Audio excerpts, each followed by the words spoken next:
2016 সালে আমি যেভাবে সবাই যেভাবে মানে বিজ্ঞপ্তি বেরিয়েছিল, বিজ্ঞপ্তি অনুযায়ী আমি ফর্ম ফিল আপ করি অনলাইনে।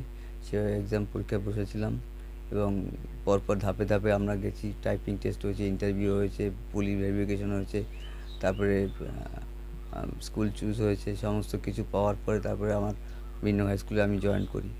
কিন্তু তারপরে শেষ পর্যন্ত দেখা গেল যে আমাদের এই চাকরিটা কেস হয়ে গেল। কেস হয়ে যাওয়ার পর এবার সুপ্রিম কোর্টের হাইকোর্টের প্রথম রায়ে যে আমাদের বাতিল করা হলো আমাদের চাকরিটা।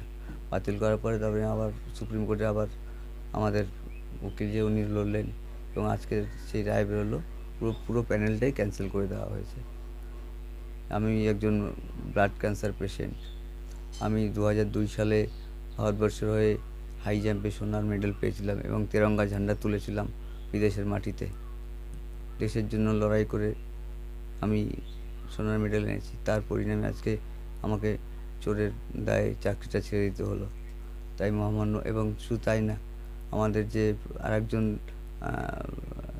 যে ক্যান্সার পেশেন্ট সোমা দাস, ওর ক্ষেত্রে এক নিয়ম, আমার ক্ষেত্রে আর এক নিয়ম। আমি একজন ক্যান্সার পেশেন্ট, আমাকে আমার চাকরিটা চলে গেল এবং সোমা দাসের চাকরিটা বহাল রয়ে গেল।